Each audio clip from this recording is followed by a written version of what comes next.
Welcome to the Boneyard with Steve Robertson. As always, I am your good friend and host, Steve Robertson, here on the Monday edition of the Yard, the magnificent Monday edition of the Yard. Hope that you're well today. Hope you had a good weekend. I did. I had a good weekend, and I know you're concerned about that, but I did. I had a good weekend. Not a ton of media availability this weekend, but we did speak with Jeff Lebby. We're going to talk about that in our first segment of the show. Got a great top 10 list for you today by request. We'll talk a little bit about the AP poll, a few other things. It's getting closer. 20 days away. Is that right? 20 days? 19 days away from college football season for Mississippi State. We'll have some football jamborees like this weekend in certain parts of the Southeast. And we'll get underway soon. Now, next weekend, I'm going to be on the road going to see one of our Mississippi State commitments. I think that's right. Or maybe it's 2 weeks. Yeah, no, it's next week. Yeah, a week from this Friday, I will be going to see one of our Bulldog commitments.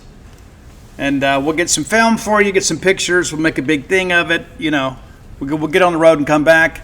Try to knock out as many of these out-of-state guys as we can. We've got to make it work with the Mississippi State schedule because Mississippi State comes first. This coming Friday, I will be in Jackson, Mississippi at Hal & Mal's to go support our friends, Storage 24. The homie, Fred, you guys know him from Twitter, is the front man for the band Storage 24. And Matt, the bass player in Storage 24, are going to be working with me and Eric Luttrell and a few others, Ryan Purser and others on the 988 Suicide Prevention Music Project. Eric and I are going to work on some other stuff, too. He's kind of talked me into that. So, we'll see how that goes. But if you're looking for something to do Friday night, come out to Hal & Mal's, one of Mississippi's historic music venues. So many great people have played there. Storage 24 will be in the Red Room, and you just never know what could happen. Anything could happen Friday. You never know what could happen. But, so we're going to be checking that out. And they're also, too, they're going to have like $25 flash tattoos. And all proceeds go to the Mississippi Coalition Against Domestic Violence. So not only is it a great show with the Mississippi Band fronted by a Mississippi State Bulldog, it's for a great cause. So if you need to make some plans, or you're just thinking I haven't heard live music in a while, come out. And hang with us at Hal & Mal's. Man, I've been there so many times. I've been there so many times, and there have been so many times that I've had such a great time there. It wasn't too long ago, my buddies Faster Pussycat and Enough's Enough played there too. And I didn't know Chib's Enough before then. But, so come out. Great place. You can get a meal there before the show. Let me give you some details, too, just so you guys know. Let's see. I'm trying to see here if I can get the bill here. We'll see what we can do here. But let's see if I can get it going here. There's always something, right? There's always something. Let's see. Beneath the Kudzu, Face Rot, and Shangri-La are going to open too. So, so 4 bands for just $7. And, of course, the headliner, Storage 24. Should be a great night. It'll make for a late night drive back to Starkville. That's okay. That's okay. That's what we do. But, come out and support us and, support, the Coalition Against Domestic Violence. Nobody's a fan of that, right? Ever. And so, again, if you want to, you can get a flash tattoo, $25. And all the proceeds go to help people that are dealing with that aspect of negative aspect of life.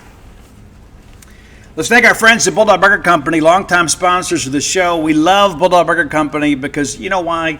It just takes the guesswork out of meal planning, right? It really does. You just go sit down, put your feet under their table, order the spring rolls as part of your beauty care regimen. Find a great restaurant quality hamburger, one that fits your craving of the day.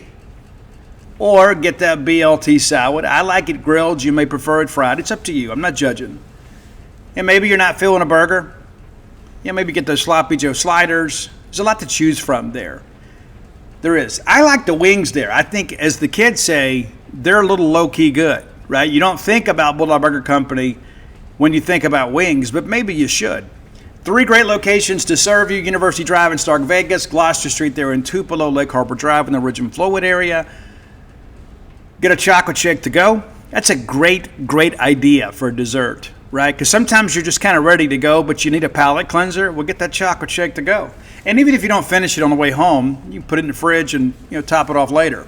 You live your life how you choose. But Bulldog Burger Company needs to be a big part of your life. Be sure and check them out next time you're in town or on the way to town. All right, let's take a quick look back at some of the things Jeff Lebby had to say. The first thing that I'll say, and I shared some of this on Bo Bound's show this morning. Last year, I think, we're caught up in the exuberance of being a head coach, and these are our players, this is our staff, and there's a great sense of pride with that, and there should be. But I think sometimes a little irrational exuberance accompanies that, and maybe you see some things just because it's yours, like your own children. You can't be objective about your own kids. You can't be. And so I think some of that kind of translates over to being a head coach for the first time. These are my guys, right? And you don't want to say anything negative about your guys, because your guys chose you or chose to stay with you. I think this year, not that Lebby's beating people up, I think he's done well in the press conferences so far. And I think that's an important aspect of things. I mean, you guys want some access. You want to know what to expect, right? The truth of the matter is we don't even know what we have, much less what anybody else has. But I thought Lebby did good last night, and I got a few comments about some of the things he had to say. Let's jump in it. I opened up, I asked him about health, right? I mean, we see guys around the complex, right? I mean, you see guys, everybody, overwhelming majority seem fine. Occasionally you'll see a guy, with a wrap on, or, maybe a guy even on crutches, but a lot of that's precautionary. You see guys walking around campus in boots, and people freak out. So I gave Leb a chance to address that. Here was his answer to me. We're healthy. That's a great thing. 9 days into camp, our guys are taken to the culture of recovery and finding time to do everything they can to get themselves ready for the next day's practice. The growth in that has been fun to see. The retention piece, installs have been heavy. We put a lot on them. We want to create some stress for them and see how they respond. As you can imagine, there's been some good and some not so good. A ton to clean up, a ton of work to do, but our guys are dialed into getting better. End of quote. I believe those things to be true. And, one of the groups, too, and Lebby eventually got to that, like the offensive line. It's a much different deal because we didn't get the bulk of these newcomers in January. And so they're still kind of running around with their, like chickens with their head cuts off. They're still trying to figure it out, right? That's what fall camp is for. Now, they've had the benefit of summer and summer workouts and things of that nature and summer meetings, so they're not just flying blind. But offensive line play is like putting together like a barbershop quartet, right? Everybody has to learn their role. Everybody has to know their part. And you got to get out there as a unit and kind of figure each other out. And so it's not like being a wide receiver where you go out there, you run your route, you make your side adjustment and things of that nature. That's kind of a self-contained responsibility. When you are on an offensive line, you've got to have 5 guys kind of moving as one, right, as one unit. And it takes a lot of reps to get there. To me, that's the biggest challenge on offense. I feel great about the running back room.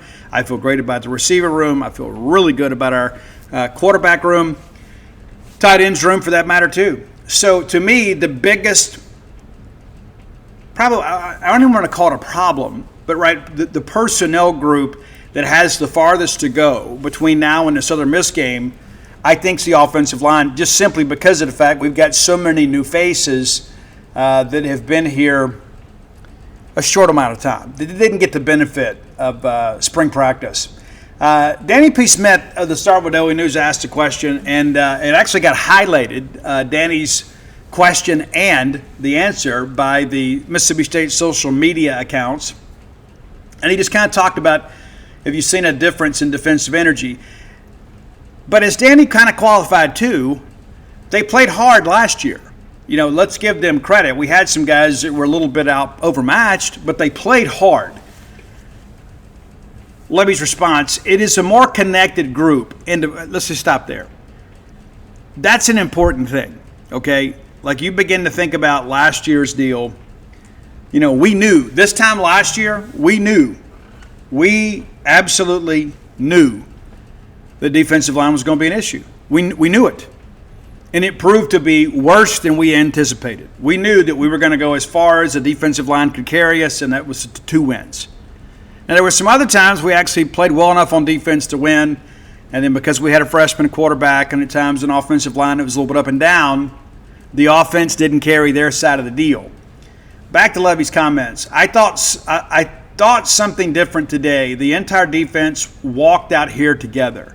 No one left without the other. That was good to see. There's some trust being created inside the unit. There's accountability. That's what we have to have to change. End of quote. All of that is true. And so you'd say, well, you know, Steve, it's not that big a deal. I think it is that big a deal. And to walk down there as a unit, you know, to me, that illustrates a bigger point. I mean, how many times last year did this unit look cohesive to you? Well, Eastern Kentucky, Egg Bowl maybe. That's about it. Not even against UMass. Remember, we got down 10-0 in that game. We had to come back, make some adjustments. But, you know, many of you, midway through the first quarter, you're ready to fire everybody. And there was a part of me, too, I'm sitting there thinking, we're fixing to lose UMass. That's how I felt. I couldn't believe it. I mean, you almost just get incredulous. But I think it's safe to say you don't just come together on the field. You come together off the field, maybe on the practice field, during those workouts, during meetings. But more importantly, you build a camaraderie kind of away from your coaches. And I think the fact those guys wanted to walk down there together, I think maybe that speaks to the fact that maybe we're building some camaraderie on defense. I do think we're going to be better. I know you guys do too. I mean, we better be, right? We invested a lot of money in turning this defense around and brought in some more, you know, defensive quality control guys, shook up defensive line responsibilities from a coaching standpoint. You know, we have invested a lot in turning this defense around. I do believe we're going to score. And as I've said many times, if we could just be good on defense, we don't even have to be really good or great. If we could just be good, got a real chance to get to 6. Along those lines, Lebby was asked about the offense. What did you see from the offense? Leb says today the frustrating thing offensively was not taking care of the ball. Stop there a second. That really wasn't an issue last year when Shapen was the quarterback. As mentioned, 8 touchdowns against 1 pick. Of course, he had that real bad fumble against Arizona State, trying to do a little bit too much. But, you know, Michael Van Buren is going to be up and down with freshman quarterbacks. That's not a shot at Mike. That's just kind of how things are. You got a guy that's kind of been forced into a situation perhaps before he's ready. Mike made some big throws for us, but he also made some bad ones. And, again, up and down with young players. That's just how it's going to be. Back to Lebby's comment. We did some good things, created a couple of explosives, but did some decent things in the run game. But turnovers were the storyline. The ball is the program, and we need to take care of it. We've done pretty well through fall camp, 9 practices in, but that was not the story today. End of quote. And so I think that's an important aspect of this, too. It's like, I'm not going to mention the guy's name because I don't want people trolling him. I don't want him to think I'm picking on him. As soon as we post the transcript, there's a guy that's in the Facebook groups, always kind of negative, jumps out and says, well, what this tells me is the offense isn't going to be any good. Well, I don't know if you should start a 900 number, but the head ball coach just told you that yesterday was a bit of an outlier. And we get a snapshot, and we begin to make determinations and judgments based on that. Based on a headline of an article we likely didn't even read. It's like, oh, we turned the football over, defense created some turnovers, we must be terrible, right? Remember last year when we were talking about how good the offensive line looked? And it's because the defensive line was poor. We just didn't know how bad they were, right? We were pretty, maybe average and at times above average on the offensive line. There were some games we were pretty good. But by and large, I mean, we weren't near beefy enough. Again, we had to put Luke Work out there, a true freshman. I mean, that says a lot about our depth, right? Not just a good thing about Luke, right? But also it shows the fact that a true freshman, as talented as he is, was our best option at left tackle in the Southeastern Conference. Really says a lot about our depth.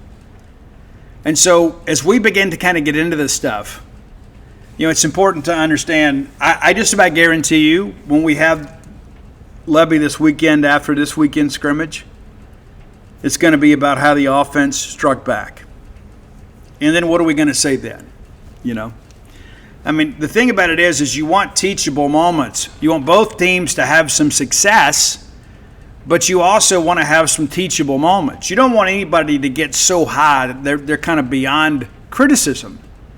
And so the best case scenario, defense wins one, offense wins the next one. Then you have your third scrimmage, and I guess to kind of settle it. But the bottom line is you want everybody to get some work. And if the offense was just out there just plowing through the defense, and that was the story you read yesterday, you'd be like, oh my gosh, here we go. We suck again on defense, right? So I think it's important to take the text within the proper context and understand yesterday was just one scrimmage that we didn't get to see. And this is what our coaches told us. That's an important aspect of this. I believe, and I think, again, some people are always going to find, they live in an echo chamber, and they're only going to find sound bites and quotes that fit their narrative. Follow-up question that I asked Lebby was O-line, D-line battles, right? Because, again, this time last year, it was about kind of the O-line getting after the D-line. He was really confident about the offensive line at this point last year. And so how does that group look compared to last year, but also to against this very expensive defensive front that we didn't have last year? Again, I've run all these numbers too, to kind of see who we are and where we are and what we did well and things of that nature last year. Not a lot as a 2-10 record will reflect, but we had to get better on the defensive line. So what I really wanted to hear here is that the defensive line is competing at a high level. That's what I want to hear. Because remember, we got 4 guys back on the offensive line that got a lot of SEC snaps last year. Jacoby Jackson, Luke Work, Cannon Boone, Albert Reese, obviously. I mean, you got 4 guys back that started games last year. I guess Cannon maybe didn't start, but he played a lot. But you got a lot of guys back with some SEC snaps under their belt, and then you bring in all these other guys, and you wonder, well, how is this working out? So I asked him about it. Leb says, we'll have to watch it to evaluate it, and pause. That's kind of a typical answer. There's a lot of that, because you got to go back and see how guys handle their responsibilities, right? It's one thing, like you see the end result, right? You see a guy breaking through for a touchdown, and we just automatically assume, well, that's a well-executed play. Not always. You got to go back as a coach and make sure that everybody, all 11, carried out their assignment. And then you can kind of have an idea of that. Because sometimes you just have somebody make a play. Back to Lebby's quotes. The physicality at practice is completely different than what it was. Pause right there. Isn't that what you wanted to hear? Isn't that the one thing you wanted to hear? More so than anything else? That the offensive line and defensive line are getting after each other at a much higher level than last year? I think that's fair to say. Especially, again, when we were pretty average on the offensive line, and we shoved those guys around last year, but there's a new physicality. And again, the offensive linemen have had some things to say too, and they're a competitive group too. Back to Leb's comments. There has to be that to have a chance, talking about the physicality. We have it right now. I love how hard they're practicing. On the offensive line, we have to come together as a unit, as we discussed. Who are the top 7 or 8 guys that can play winning football throughout the season? That's the biggest strain offensively right now, end of quote. And that's pretty much everything in a nutshell right there. The good thing is that we probably have 7, 8, or even 9 guys that are capable of playing in a Southeastern Conference game and not creating a problem. Again, you got 4 guys back, with those snaps, and then you bring in some guys in December and you bring in some guys in the spring that have played Division I football. A lot of those guys bring a lot of snaps with them too. So from a depth standpoint, you got to feel like from an offensive line standpoint, we are taking a step forward. So we have better depth on the offensive line, yet we're having some pretty intense battles with the defensive line. See, sometimes you kind of read between the lines. One of those things, too, that, Lab, we talked about when Leb got here, he's going to use the tight end a little bit more. And we've talked, extensively on the show about how much deeper that group is. And, of course, you got Sadu back, and he was a freak. Again, one of the last double transfers that actually had to sit out a year, which I guess in the end it works to his benefit from an educational point of view. And, gets 2 years in maroon and white. Very happy to have him back. And, he's a walk-in mismatch. But Leb was asked kind of about the tight end, the improvement in that room. Leb says, quote, "It creates freedom. As a play caller, when you have multiple tight ends that can execute a lot of different things, it creates freedom. That room has been upgraded since June 1st, fired up about Max Steele and Sam West being here. Two unbelievable kids who are talented and love football. I'm excited about that group." End of quote. And every coach that's been here, and I don't know what it is about. There's two positions we love at Mississippi State. We are all in love with the backup quarterback, and then we're in love with the tight end. And there's another segment of our fan base too that gets absolutely enamored with these walk-ons. I don't know why. I don't know why. We haven't had a true walk-on outside of a specialist of note that's really done anything. But every year, people are like, "Oh, just wait, just wait." No, at some point you would learn, right?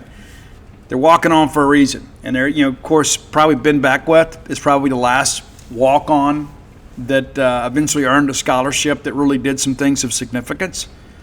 So don't waste a lot of time with that. I'm just telling you, again, there's like this, segment, like this group within the group that, again, gets enamored. I don't understand why this guy's not playing. He's not good enough, okay? He's not good enough. But along those lines, I want to address this. Situation that keeps getting brought up, and about Art Briles. And I've touched on this a little bit, and I'm going to share this as respectfully to everybody as I can. Okay. This is a complete non-story. Art Briles is Staley Lebby's father. They have grandchildren here. They're going to be here from time to time. Art Briles is not involved coaching this football team. Period.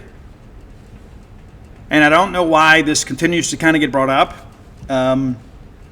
Obviously, it was a very difficult situation there at Baylor. It's well documented. But the end of the day is this is a guy coming to see his son-in-law and to come see his family. And it's not going to change anything, right? I mean, it's not. And so I wish we could just kind of move on from this, honestly, because we didn't hire Art Briles. We hired Jeff Lebby, who happens to be related to Art by marriage. And, no matter what your opinions are about Art Briles and what happened with Baylor, it's got nothing to do with Mississippi State. Nothing. Nothing. Ever. And I don't know why all of a sudden this has kind of become an issue, that we want to talk about this. I mean, we talked about it when Jeff Lebby got hired. I mean, do we have to continue to talk about this? This is the last time I'm talking about it. I'm just telling you now. I think it's absolutely silly. And all due respect to everybody involved in what they do, Jeff Lebby was asked about it yesterday in a press conference, which I'm not a fan of at all. But here's what Leb said. No, Coach being here was family. I think that was addressed. We want family at practice. That is special, and that's how it will continue to be. End of quote. And my hope is it's the last time we have to talk about this. Because at the end of the day, what I care about, and I hope what you care about, and we as a fan base sometimes and as a media group can get pulled in a million different directions. All I care about is Mississippi State winning. And I care about Mississippi State graduating players. I care about Mississippi State socializing and maturing young men into productive men's husbands, fathers. All the other stuff is just simply a distraction. I want Mississippi State to go out and recruit the best players they possibly can, for them to get their college degree, become very productive alums, give back to the Bulldog Initiative or Excellence Fund or Bulldog Club, whatever we're going to call it at some point. Those are the things that I care about. All the rest of this stuff makes no difference to me. You know, we have all this time. Sometimes we want to just assassinate people because of guilt of association about things that maybe we don't even really know about. Right? And so at the end of the day, let's focus on what matters most. Let's don't focus on, the sideshow. We're going to focus on the maroon and white show. That's what we're about. We're here to cover Mississippi State sports, and we're going to do it better than anybody else. And we're going to go out there and commit ourselves to writing the best stories and providing the best coverage that Mississippi State fans see and deserve. This is not part of that. It's not.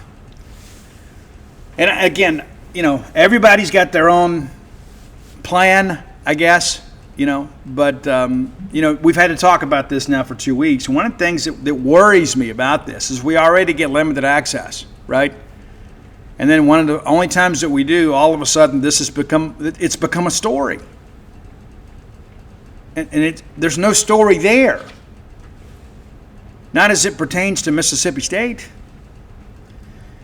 And so that's how I feel about it. And again, this is the last time that I plan to talk about it. But I just want to move forward and go win football games. And the thing I think about, too, is like Jeff Lebby, and let's be honest about this, right? If we have a year similar to last year, we may have a coaching change at the end of the year. We may. And this is what we want to talk about. I want to talk about the progress the team is making. I want to talk about where we're strong and where we're weak. That's what I want to talk about. Other people may choose to talk about other things. And that's their business. It's their right. Doesn't mean I agree. But, I think we're trying to make a story out there where nothing exists. There's no story there. It'd be one thing if, it was a member of the staff or something, but come on. At the end of the day, it's about Mississippi State. And that's what it should be. And I wish more people felt the same. I think this is just one of those things that just kind of, you chase down a rabbit hole, and next thing you know, you begin to realize you just kind of come out the other side and never get the reward, if that makes sense to you. But you can read the Jeff Lebby Q&A in its entirety. You can watch the video over at genespage.com for free. You can also subscribe and get an annual subscription to Gene's Page and 247 Sports at 50% off the annual subscription price. Also, an interesting note, too. I don't know if you guys are fans of MMA. I am. Maybe not quite as much as I was, but I love the MMA. I do. And as you know, Paramount Plus is the parent company of 247 Sports. And there was a merger between Paramount and Skydance last week. So big news this morning is that Paramount is going to be the exclusive United States home to the UFC beginning next year. A 7-year agreement that's in the billions of dollars. Basically, everything, there's no more pay-per-views for UFC. You're going to be able to watch it on Paramount. And if you are a regular annual subscriber to genespage.com or the 247 Sports Network, you get the complimentary subscription to Paramount. So it's another reason to subscribe. Now, if you take advantage of the 50% off deal, you got to wait till the promotional term is over. If you just want to say, hey, Steve, look, I want to be part of this, come jump aboard. And again, if you are a full-paying annual subscriber, you get the Paramount Plus. You can watch Yellowstone, all that good stuff too. But I think it's a cool thing too. We're going to be able to add that. This is big news.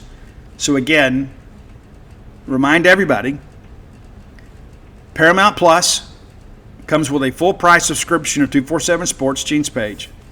And they're going to be running campaigns to you guys, but the UFC pay-per-views going away, going to be on the Paramount Plus streaming platform. How about that? A lot of people out there making moves. This is one of the biggest ones in sports media, for sure. All right, it's time for our player of the day, brought to you by closewithblair.com, C-L-O-S-E with Blair, B-L-A-I-R. Blair Chandler is a mortgage professional. He's my friend, your friend, our collective friend in the mortgage industry, and you need a friend in the mortgage industry. You may not realize that yet. It's one of those life hacks. You need a mortgage professional. You don't just need a mortgage loan originator. Give Blair a text or call today at 601-500-2344. Again, 601-500-2344. 24 years of experience. Get his expertise and know-how working for you. He can get you to the closing table when so many others can't. He knows how to construct loans that give you the best chance of getting through underwriting without a lot of pins. And if you don't know what pins are, you don't know the mortgage industry. Sometimes your loan is pending approval based on certain things. He knows how to avoid a lot of those things because he knows what he's doing, right? So whether you're looking for your first home, your next home, your retirement home, or perhaps a game day condo, and that may be easier to obtain than you realize, give Blair a text or call today. Let him walk you through that process. Again, closewithblair.com. Our player of the day, we're going to go to, based on some sourced reports that witnessed the scrimmage. We're told that Davin Booth was probably the most outstanding player on offense, and we're expecting a lot from him this year. That running back room's got a chance to be really good. It really does. And Davin will be kind of the bell cow of that group. You know, Fluff will be part of it. X will be part of it. Seth Davis will be part of it. Johnny Daniels, who may be an unsung hero on this team. I watched the UMass game again earlier today. Johnny Daniels was outstanding that game. You talk about a guy that hits hole hard. But Davin Booth is kind of the straw that stirs the drink. On the defensive side of the football, I'm told Isaac Smith had a really good scrimmage, and you'd expect that, right? Isaac is just a guy that, again, knows how to go get the football. That's job one on defense. Go get the football, and Isaac gets it. So your Close with Blair players of the day. Now, time for today's top 10 list, brought to you by Kalito Guitars. That is your guitar shop. That's a Mississippi State-owned and operated business based out of Lake Jackson, Texas. Visit their website. It's not just a guitar shop. Really, any stringed instrument they can help you with there. You can get a mandolin, right? Maybe you are a string instrument performer. They can help you with all that stuff. It's not just guitars, even though they specialize in guitars. And you're going to get quality service before, during, and after the sale. How many times have you ordered something online and it's not exactly what you want, or something goes wrong in shipping, and then you can't get a hold of anybody? And you always think, man, I wish I could just talk to somebody. Well, at Kalito Guitars, you can. You just pick up the phone and call them, and they'll walk you through it. Your customer satisfaction is their mandate. Simple as that.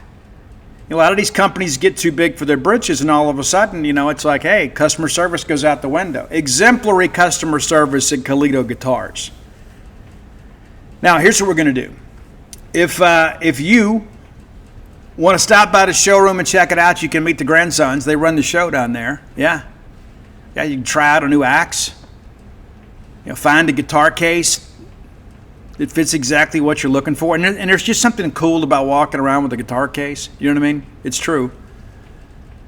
It's true. You need a gig bag, accessories, anything you need guitar-related, you can find at KalitoGuitars.com. Again, guys, I've told you, there's that Steve Vai. It's not expensive because I can't afford to make a big investment. There's a Steve Vai guitar that I'm really, really fighting against purchasing myself. Right? It's true. I'm doing some more music stuff these days. I'm thinking I need to upgrade my equipment. Perhaps you do too. Whether you're looking for a beginner guitar or a professional grade guitar, you can find it all at KalitoGuitars.com. Promo code BSR. You can use it in person. You can use it over the phone. You can use it online. What that gets you, 10% off your purchase price, free shipping, no sales tax unless you live in the state of Texas, and then a 5% donation to the Bulldog Excellence Fund of your purchase price. What could be better than that? I like to keep business in the family. You should too, whether you need a guitar stand. Again, anything guitar related, get it from KalitoGuitars.com. CALIDO Guitars.com. Okay, we've had a good run of requests here lately, and I'll be honest with you, we got some that have been hanging around for several months we hadn't got to.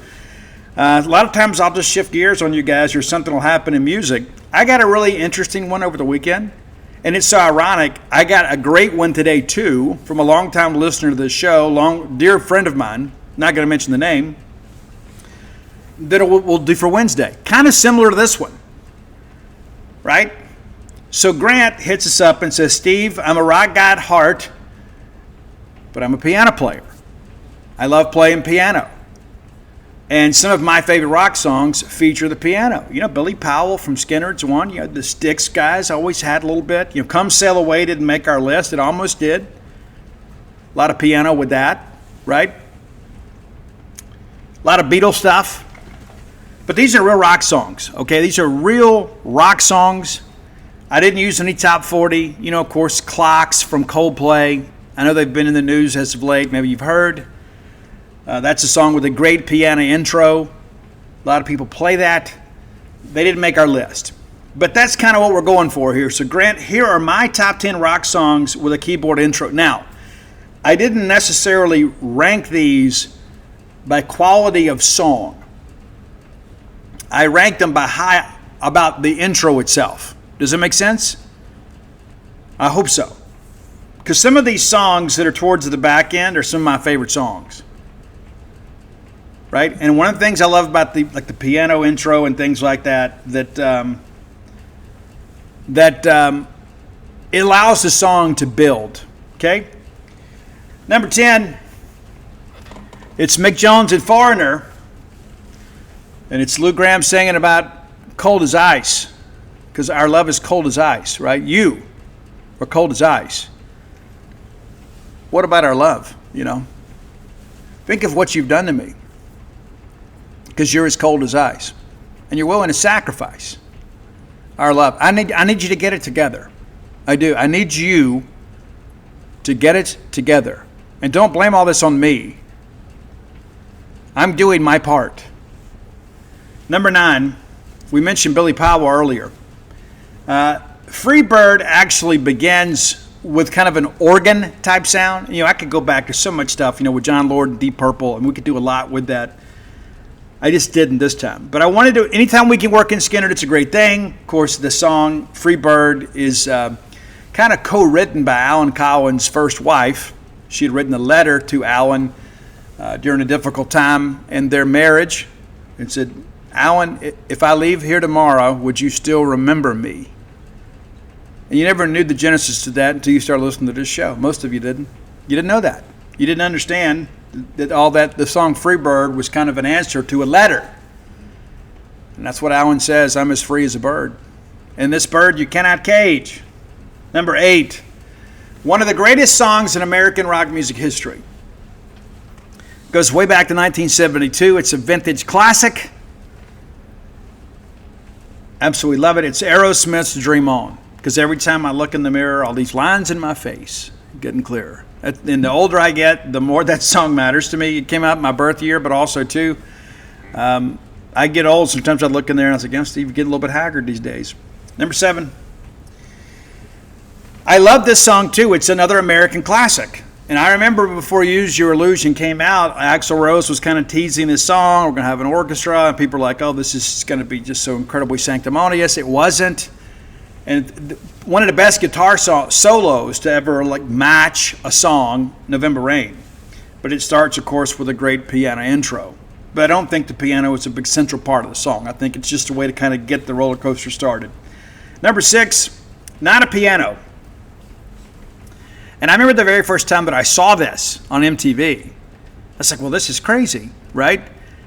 My youngest son for a long time, Ian, this was his favorite song. And it is a song that has survived the generations. It's Europe's The Final Countdown. And everybody plays it. It's anthemic. It still is. Now, one of the things that I would encourage you to, because I think Europe gets a bad name, because Joey Tempest was so good looking and the hair was always perfect and things like that. And all of a sudden, Guns and LA Guns and Faster, and people kind of like the grittier, sleazier rock. Europe had a much more polished image. But if you go back and listen to Superstitious. Man, it's beautiful. It's a beautiful song. Go back, open your heart. There were so many great things before the final countdown hit the American airwaves.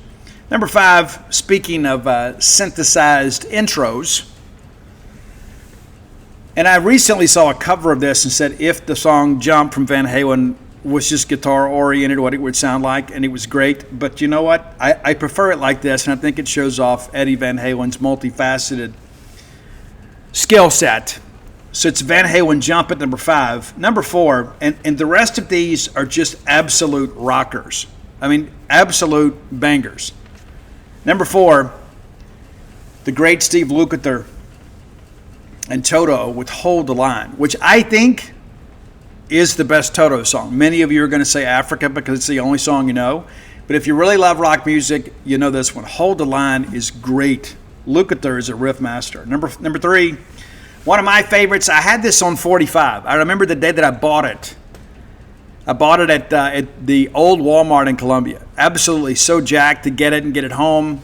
Got it on 45 and just absolutely wore this thing out.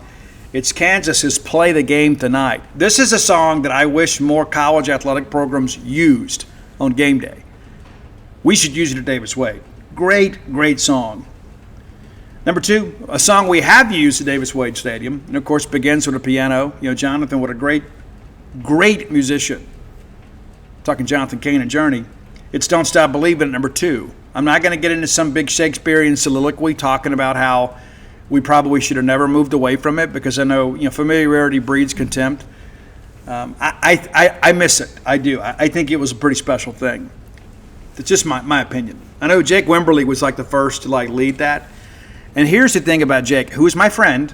See, Jake Wimberly was one of those guys, when we were all wearing mullets and our 501 jeans and our Motley Crue shirts, Jake was wearing parachute pants and a New Kids on the Block t-shirt. It's true. He still wears the hair gel, from the early 90s, still does it.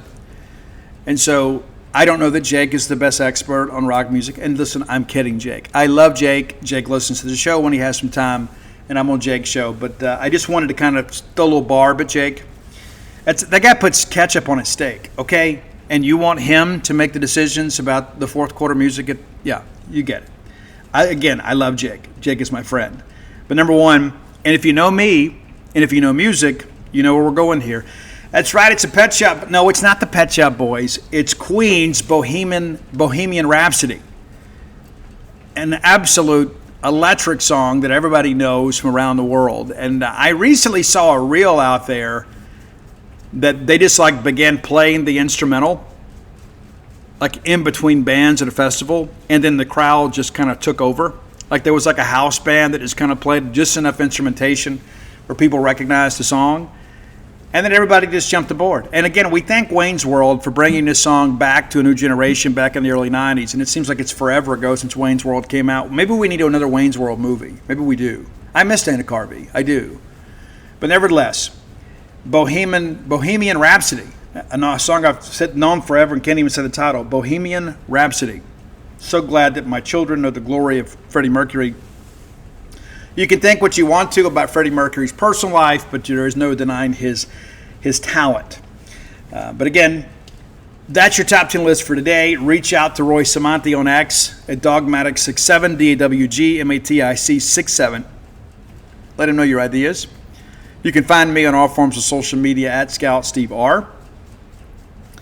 If you have an idea for the top 10 list, please let us know. We'll give you credit if you want it. We will, just like Grant today. Grant, we appreciate you and the fact that you're a musician, and that even though you're a piano player, you love rock. Yeah, because as you know, there are a lot of great rock songs that kind of feature the piano. They do.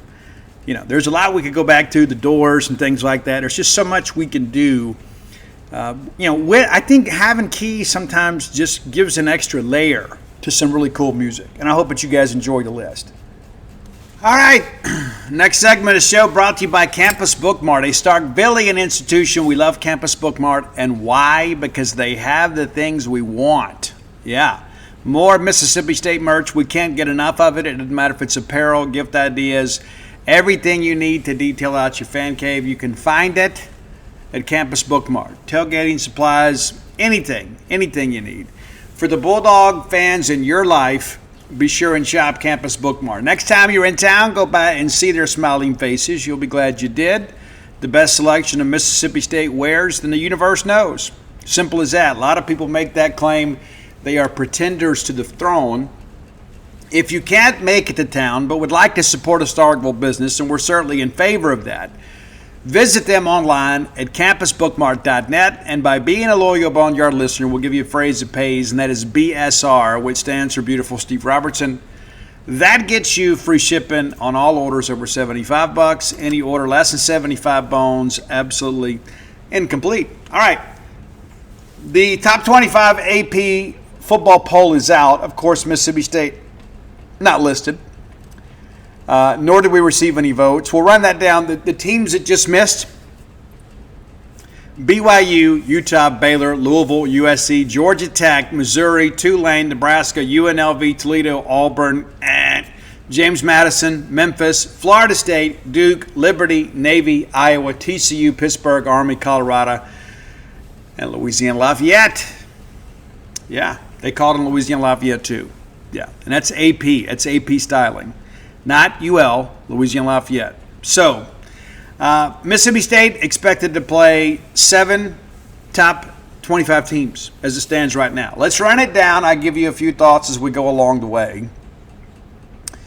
Boise State at 25. Tennessee at 24. Of course, that's the Bulldogs' SEC opener in Week 5. I think there's a good chance they'll still be in the top 25. That's just how it looks. Some of these teams are going to drop out early on, and I think that's an important thing to kind of understand too. Who's in the top 25 today may not be tomorrow. And there's some people out there like, we shouldn't even rank the teams until like 4 weeks into the season. Well, who cares? What difference does it make, right? What difference does it make? At the end of the day, the AP doesn't pick the national championship, But, yeah, Tennessee plays Georgia Week 3, so there is a possibility they could drop out. Of course, they do play Syracuse in Week 1.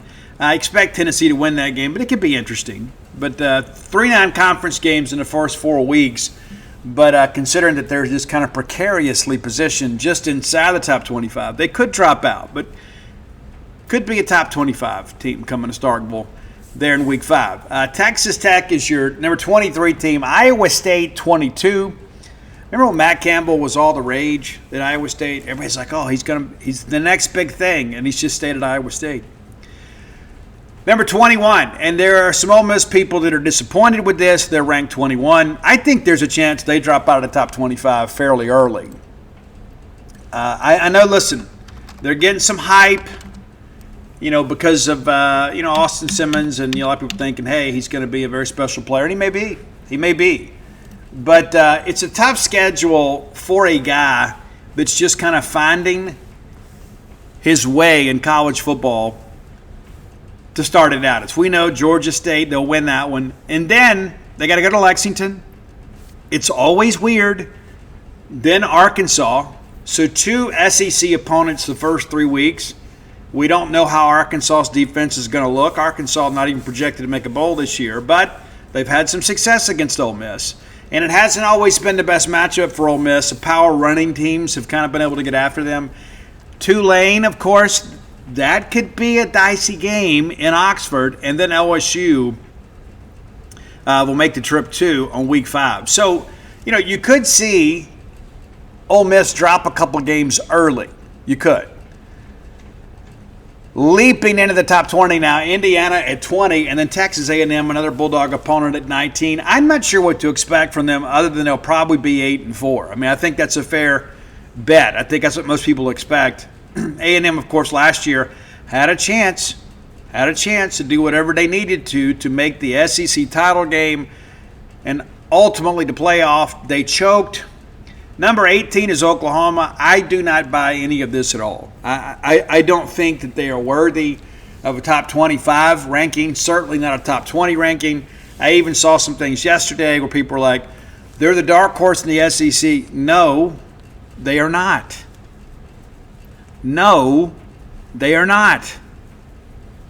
I just don't see it. Some other people do. I think this is a ranking based on national prestige. And a lot of people are saying, oh, there's no way they're going to be as bad as they were last year. And they were. They won some games maybe they shouldn't, but, Jackson Arnold leaves, so we'll see what happens. But I'm just not a believer in the Sooners. They may prove me wrong, but I'm not buying it. Number 17, Kansas State. Number 16, SMU. And then, another surprise, number 15, Florida. Let me ask you this. I mean, honest to goodness. Have you seen anything out of Florida? And listen, to be fair, they closed out the season really strong, right? But have you seen anything out of Florida during the Billy Napier era that suggests to you that they're going to be a top 15 club? I would say no.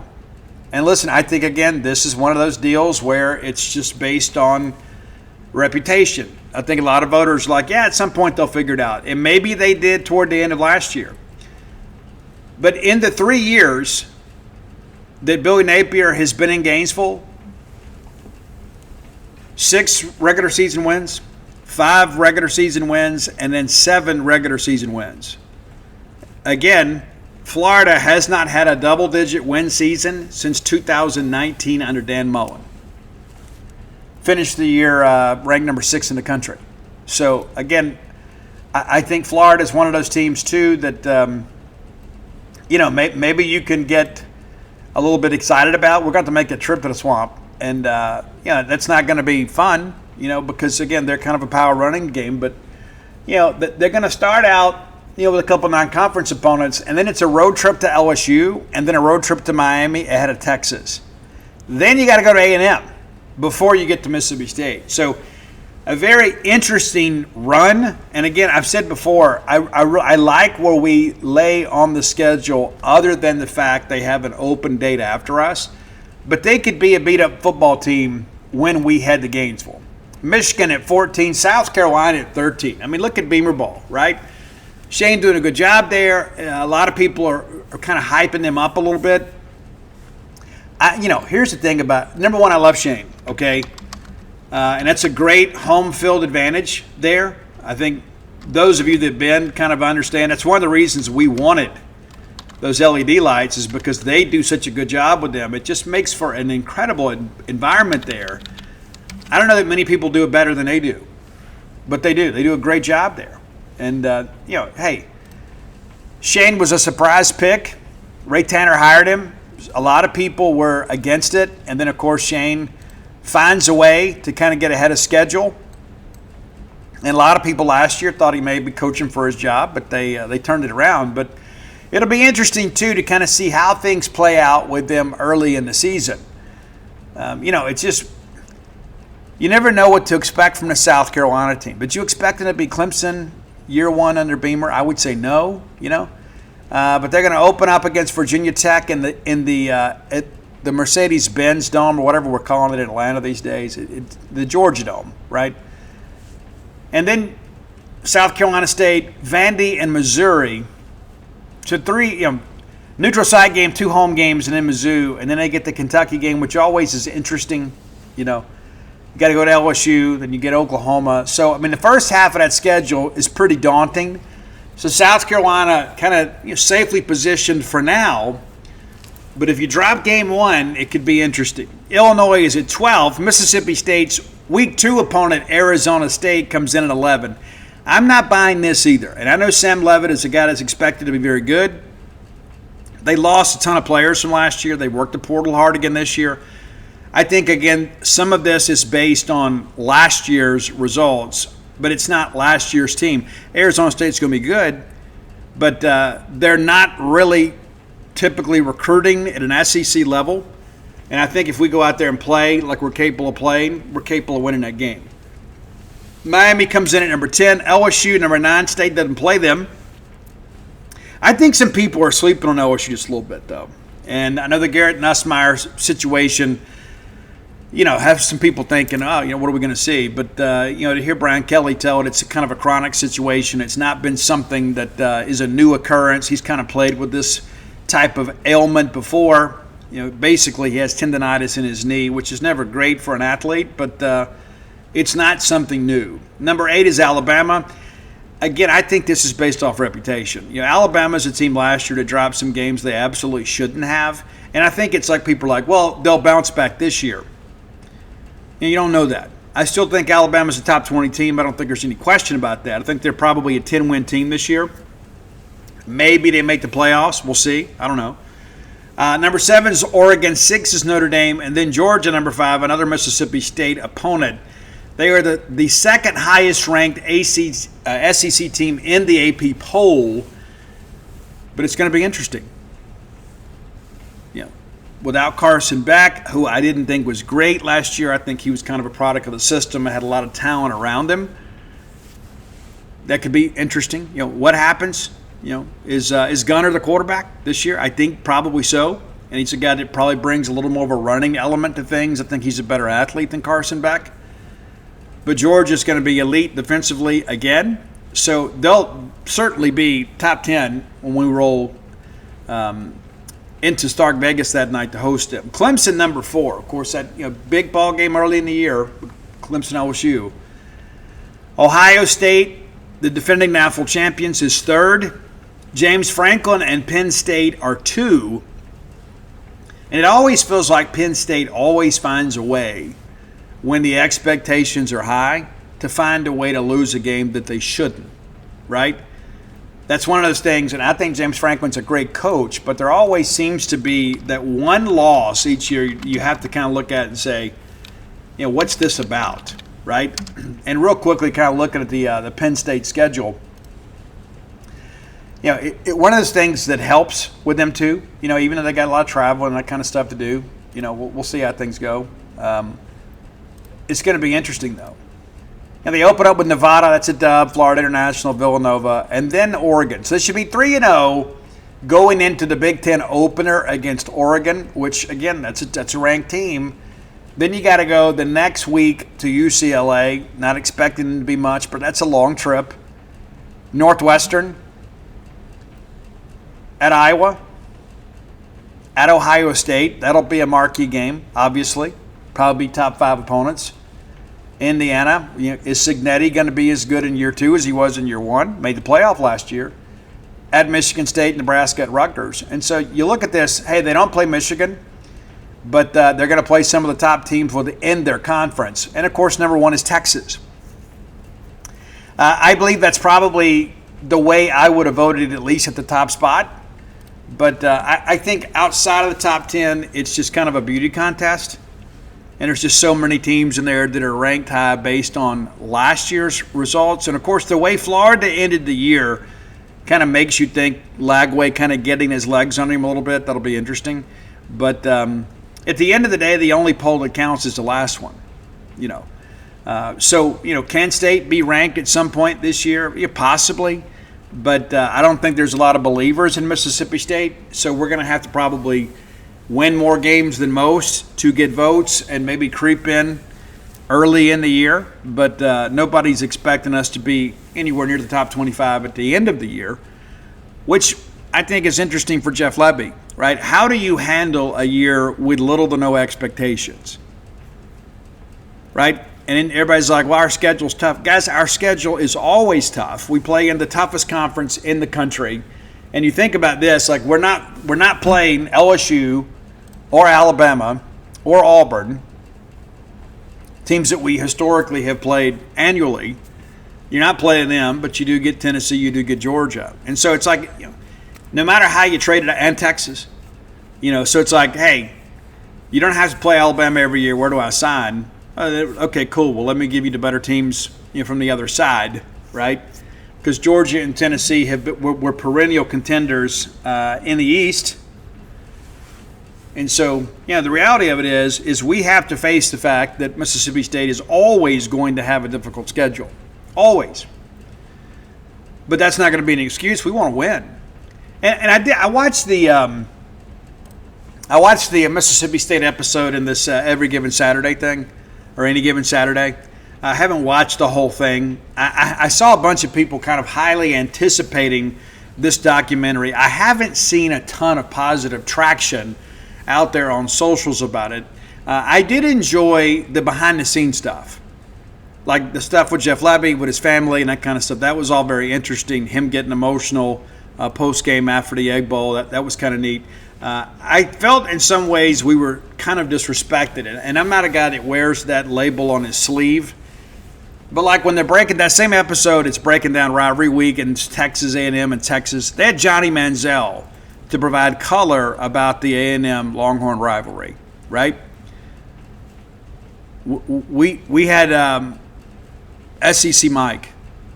Yeah, I don't even know if Mike's even a real media guy. He's just a guy with a Twitter account that loves the league, and I got no beef with Mike. But you mean to tell me you couldn't? I mean, Dak may not have been available, but you couldn't have contacted somebody at Mississippi State to get a former player to talk about the intensity of the State-Ole Miss rivalry. And even on the Ole Miss side, you didn't have anybody on their side. And so in that respect, I think it was kind of poorly done, right? That's just me being honest. Again, the videography was great. The behind-the-scenes stuff was great. Shout out to the Bellsmith. Glad that they got a little bit of an appearance there too. But I just feel like if you want to really, and I understand, budgets and things of that nature, but with Zoom and that kind of stuff these days, you could figure some things out, right? Not to mention that crew was here like 3 weeks, during the season. You couldn't have set something up. You couldn't have contacted Brandon Langlois at Media Relations and said, hey, can you provide somebody to kind of speak on behalf of Mississippi State? Could you imagine like Fred Smoot? Fred would have loved to have done it, right? Eric Mold, somebody like that. It'd been great to really talk about it, the intensity of the rivalry. And goodness, if I'm going to have A&M and Mississippi State in the same episode, I might get Jackie Sherrill on the phone. And again, it's not my project. I don't know the challenges they had. I just didn't think that was very good. It's like, and listen, all due respect to SEC Mike, but how many Egg Bowls do you think he's been to? And so you're going to have somebody, and I don't blame him for accepting the invitation. He'd be a fool to turn it down. I mean, it gives you great engagement. But he's not an Egg Bowl expert, and I'm not sitting here advocating for myself or anybody else in the media. I think if you're going to go get Johnny Manziel to talk about A&M and Texas, then you probably need to do that for State or Ole Miss. Get somebody comparable, at least a beloved player. But, again, I don't know much about filmmaking. I just know that that just kind of jumped out to me. That's just one of those things that I would have done differently. Maybe you see it differently. But, yeah, I think it's 7 episodes. Mississippi State's in week 6, or the 6th episode. And I think Jeff Lebby comes off really good in the episode. I think he does.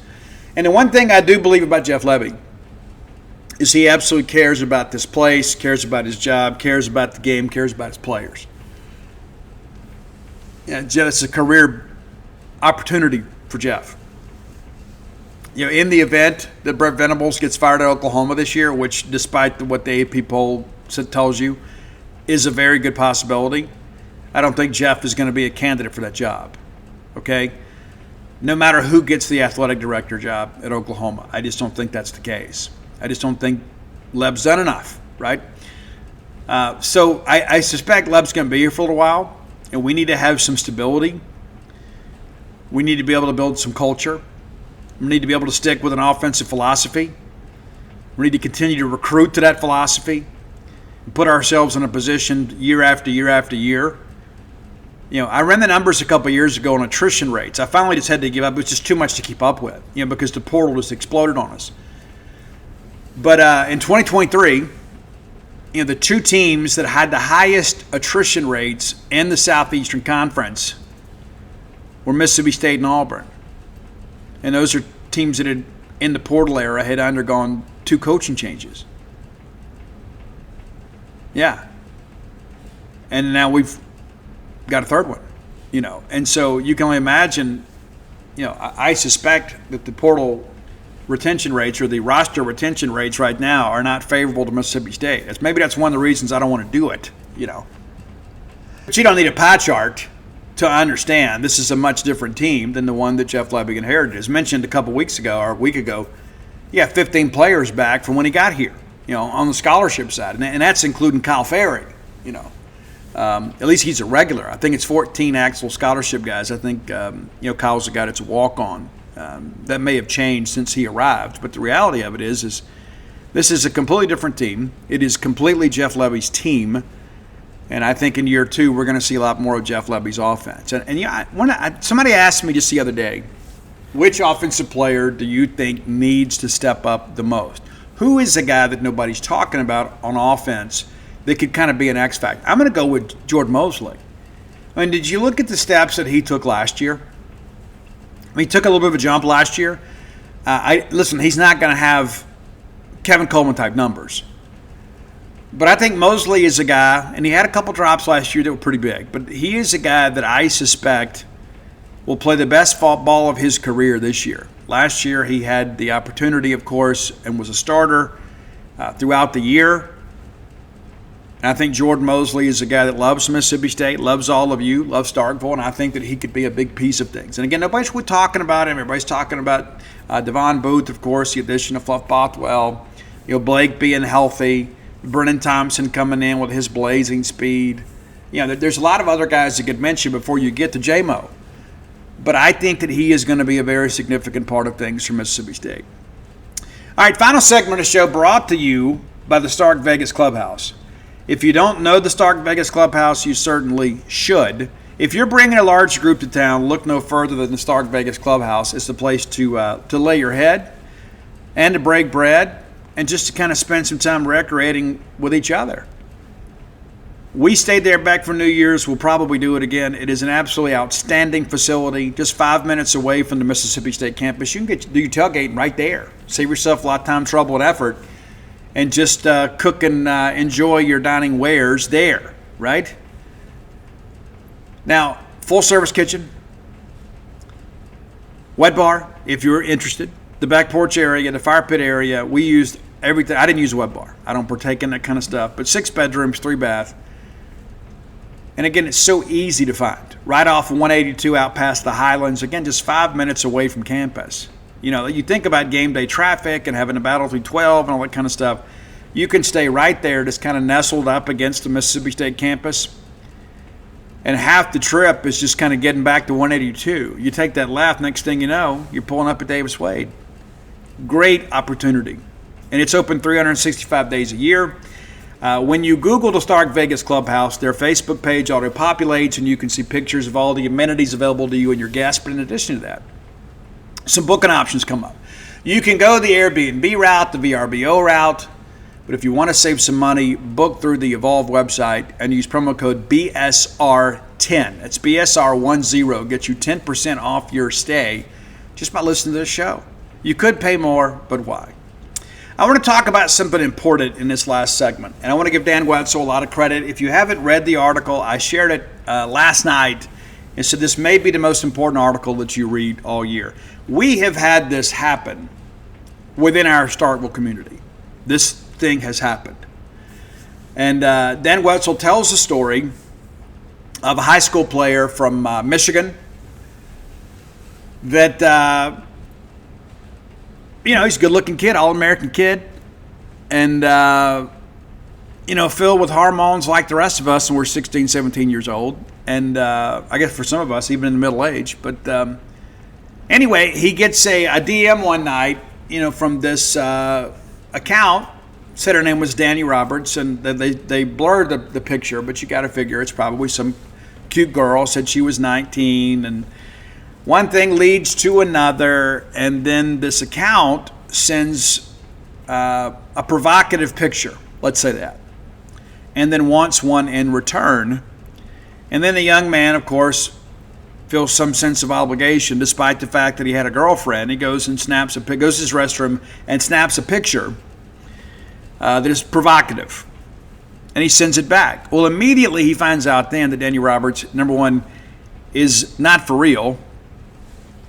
And it was a group of Nigerian scammers.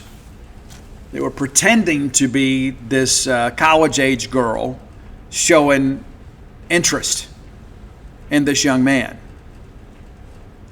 And again, she sent the provocative picture first, and then kind of persuaded him. He's like, well, hey, you owe me one. You got something over on me. Well, then, of course, at this point, you can't lock down your account because they've already screenshot all your followers.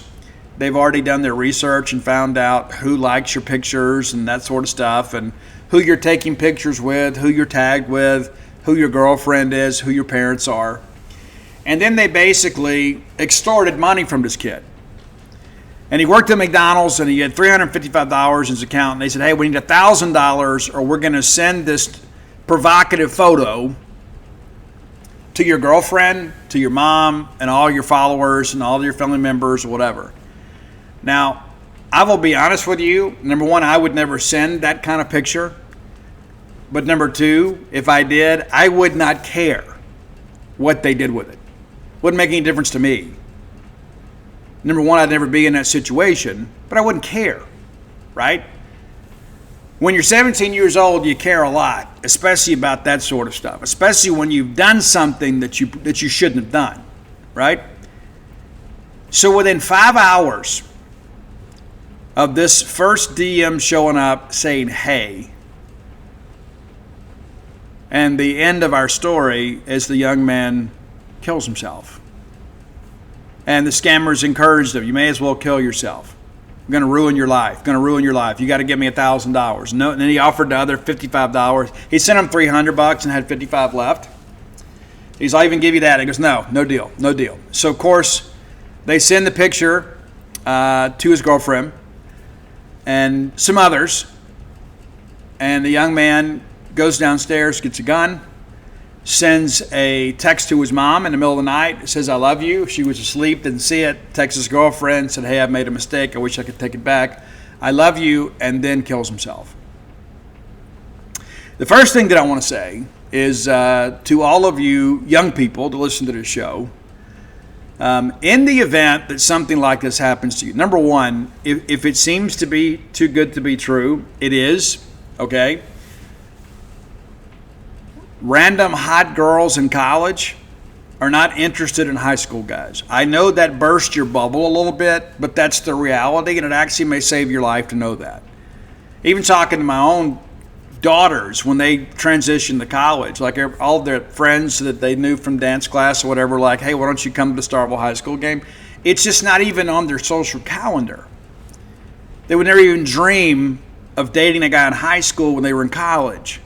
And so to think that a hot college girl would come to you unsolicited as a complete random stranger and then send you pictures of her business unsolicited, that's got to raise some red flags. Okay, I know how cute you are, right? I know how handsome you believe you are, and that all of a sudden, oh, there's this hot college girl, and hey, she's sending me stuff. Guys, I'm just telling you, times have changed with college girls. They're a lot more aggressive and certainly a lot more aware, right, of kind of what happens in the world.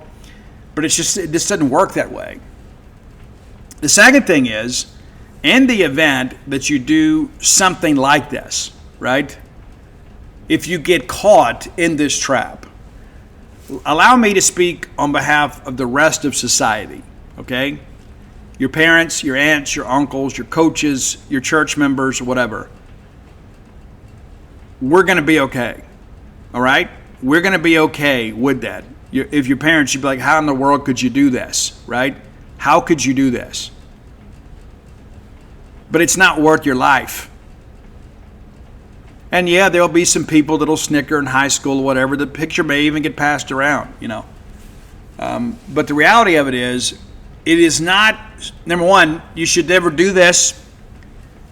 But number two, in the event you do, it's not worth ending your life for.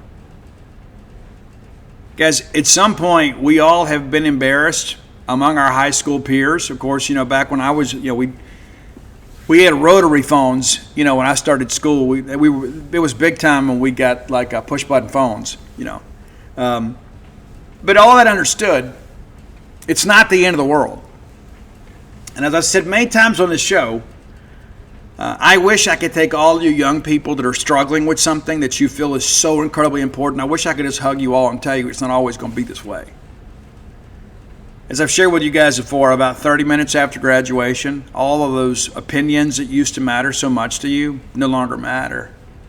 They don't. I mean, you keep up with your friends, but there's a lot of people, when you're in high school, that's like the biggest group of, quote, friends you'll ever have. And most of them are acquaintances. And most of them you'll never see after high school graduation. You just won't. You won't see them. And they shouldn't have value in your life, especially those that have ill intentions. And so I would encourage every parent, and I mean every parent, if you are a parent of a teenager, go find that article written by Dan Wetzel of ESPN. It's on my social, and again, I labeled it probably the most important article that you'll read this year, and have this discussion. One of our regular listeners even hit me up and said, "Hey, I pulled up that article and I had my son read it." I'm going to read you there. I'm not going to identify who sent the message because I did not ask for permission. But anyway, said, "I sent the article you shared to my son and made him read it. We then discussed it at great length. I told him to tell all of his friends. I also stressed if any of them felt they couldn't talk to their parents, they could always talk to me." Hell yeah. I told him I would go with them to talk to their parents if needed. Number one, I'm glad this person is my friend, but I think they absolutely nailed this, right? The way we have to make these young people feel is that once the adults get involved, we can get it settled. Now, this particular situation in Michigan, and I want to give the FBI a lot of credit, they actually went and found the scammers and brought them to the United States and held them accountable. And I believe it was 17 and a half years. And again, we've had this happen in Starkville. So our community has been touched by these people. And so I think for us as parents and for us as community leaders, we have to let these young people know, number one, don't do it. But in the event that you make this mistake, you can depend on us. You can come and talk to us. I had somebody the other day talking about some of the people that I've dealt with over the years, trying to be of service to them. I've had to help some people find the words to tell the people they love some very difficult things. Number one, I'm very honored that people feel like they can come to me with those kinds of things. And so it makes me sad too that number one, they don't feel like they have somebody closer, that I'm basically a stranger to them. And I had one young lady that had to tell her family some things that she thought was going to break their heart. And she said, "Steve, I just don't have the words. Can you help me?" And I did. And come to find out, when she told her parents, they pretty much already knew. And it wasn't, the nightmare that she thought. And I think that's kind of where this sits too. It's not the nightmare you think it is. It sucks. It's embarrassing, right? But it's not the end of the world. And the people that love you will help you through it. My response to my friend, who is clearly a great parent, I said, "Yeah, I've been contacted by people like this before. I once thought about sending the scammers a fake picture just to mess with them." There's some wild pictures on the internet, some really wild ones. And I thought then, I didn't do it because I was like, you know what, somebody may take this for real. But I thought about, I'll send them the picture. And then if they send it to my friends trying to shame me, my friends would get a big kick out of it. But I think this is too serious a thing to joke with, right? And not to mention, these people are clearly relentless, and they may seek revenge, right? Because you may make them look stupid, and then all of a sudden they find a way to put together some catfish profile and then extort somebody you love. So sometimes it's best just to let sleeping dogs lie. But no matter who you are, male, female, whatever, right? No matter your age, if anything like this ever happens to you, number one, just don't engage with them, okay? Don't engage with them. Be smart, okay? Be smart about this. Because as I've told you, and again, I think I speak on behalf of every father of college girls, they are not interested in high school guys, okay? And again, another may hurt your feelings. You may think, oh, she just needs to give me a chance. Guys, she's not going to, okay? If you had a pre-existing relationship with her through church or school or whatever, maybe there's a year removed at some point, maybe you got a chance to get together, right? Maybe. But I hate to kind of burst your bubble, but the guys in college got a lot more going for them, okay? They got their own place. More times than not, they got their own vehicle. They got their own money. There's a lot more they can offer, okay? So again, if it seems too good to be true, it is false. In addition to that too, again, just, think about where you are and who you are, right? And listen, there's so much out there on the internet and on social media these days that kind of gasses people up. I mean, it's like, one of the things that confuses me is like, you have people that cross your timeline, not even people that you follow, people that promote their own content. And like one picture is like, a lady, dressed all prim and proper, taking her kids to church. And then the next thing is her basically naked. And I'll be honest with you, folks, that's confusing to me. It is. I'm not saying that church folks can't, wear bikinis, but it's kind of interesting that, we post scripture one day and a thirst trap the next. I don't know what kind of girls these are, but the reality of it is, this is a very important issue. And again, I firmly believe that our young people of the day are probably the most sexualized generation that has ever existed, because so much is available to them that wasn't available to us. Much completely different dynamic. And so it's going to require, I think, the adults to kind of normalize, hey, this may happen to you, and it may be a very uncomfortable conversation for you. We talked about, years ago, you had to have, quote, the talk, Nowadays, parents have to have multiple talks because things continue to change. There are more threats these days to try to victimize children than it ever before. Right? You'd think with all this technology, like, well, we have to be able to track our children and things like that, make sure they're safe, and we can communicate with them, we can FaceTime with them, we can track their location, all that good stuff. Like when Ian went to the governor's ball in New York on his own dime, and I was so happy that he went, right? But there's that part of me, I'm like, hey, make sure you're sharing your location with everybody in the family. Even though we couldn't get to him right away, it just made me feel better to be able to see that, right? And so, of course, he gets back to starting when he stopped sharing his location with me. And that's completely fine. I want my kids to have privacy. But the reality of it is there are a lot of people, even with the advancements of technology, have found a way to be even more evil. And so there's got to be some safeguards, and the biggest part of that is communication from the adults. Look, here's the risk, and I would take that story and I would insist that everybody read it. And we do a lot of things in sports journalism that are very fun. We do some very good human interest stories. Like just yesterday, I interviewed Stephen Schock about Brian O'Connor. It's a lot of fun. It was. O'Connor got a kick out of it too. That stuff's fun. But this journalism that Dan Wetzel did probably should win him the Pulitzer Prize. It should. But that's not why you do it. You do it to save lives. You do it to prevent the embarrassment and humiliation. And I think if memory serves me correct, according to the FBI, there's been like 65,000 incidents of this. This may have already happened to your child, and maybe they were smart enough not to respond, And that was one of the things that this account had a bunch of followers and was following a bunch of people. So this is something that's kind of been in play for a while. And how many times do you see it, right? I mean, you'll be all of a sudden one of your friends gets hacked and they change a picture or something. I like right now. I wish I could video chat with you guys right now, and I'd show you how many of these people like message me on Twitter through DM, and I'm looking at it right now, and there's probably.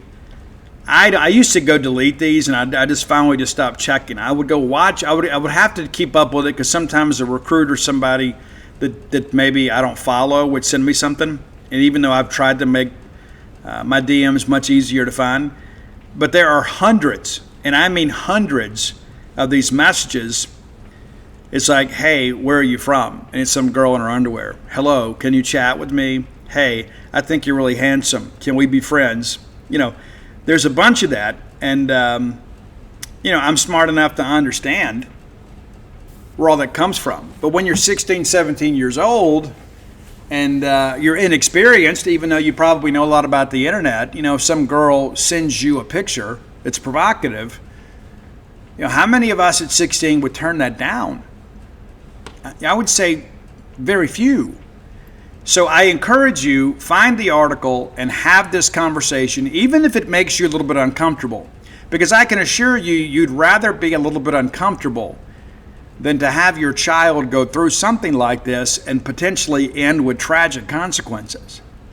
That's the thing to me that is just so incredibly unbelievable, is that these people are out there prying upon our teenagers and they don't feel like they have anywhere to turn. And you know what? If I was 16 years of age, and full confession here, I won't give you the girl's name.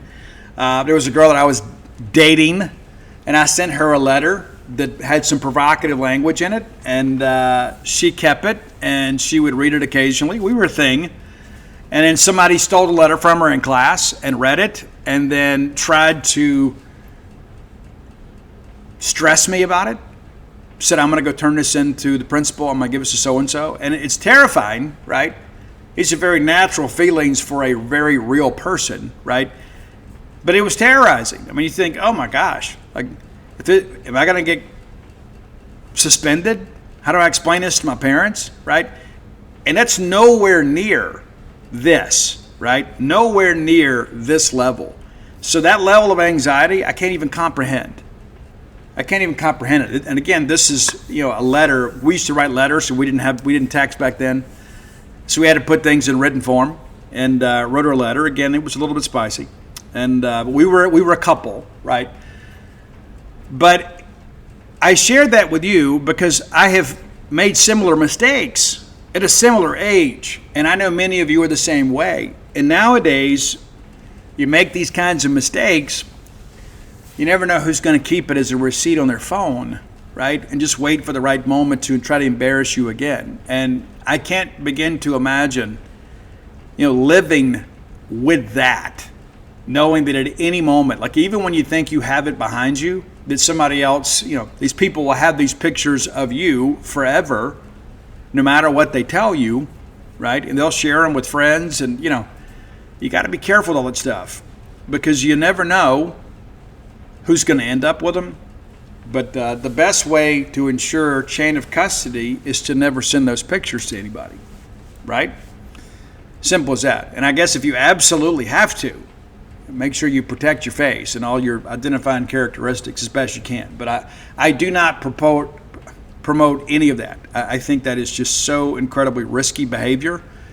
And as we've seen in this situation and a situation here in Starkville, tragic consequences.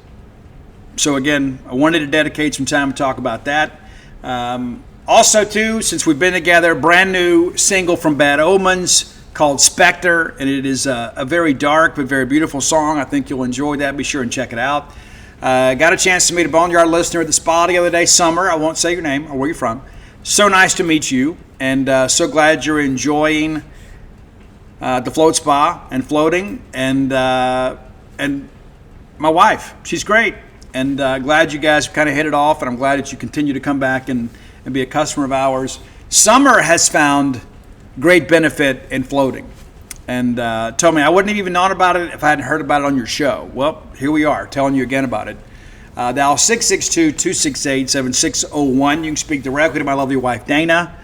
Even when she's not there, she answers the phone, and she can answer any questions you may have. So if you're a person that just needs a break, maybe a mental reset, or maybe you suffer with chronic pain or anxiety, we may be able to help you. We've helped many others, and it's busy all the time now. It is, and thank you guys so much for your support. And we have 4 pods, and all the floats start at the same time. And we want to be very, very protective of your serenity in that respect.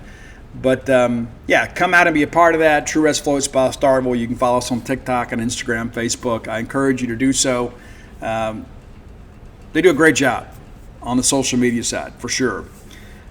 And come join us over at genespage.com. You get 50% off the annual subscription rate. As I mentioned, once you're a full paid member in 2026, you'll be able to use your Paramount Plus login and be able to watch UFC for free. How about that? Just by being a subscriber to GenesPage. A lot of benefits in being a subscriber to genespage.com, in addition to our quality content.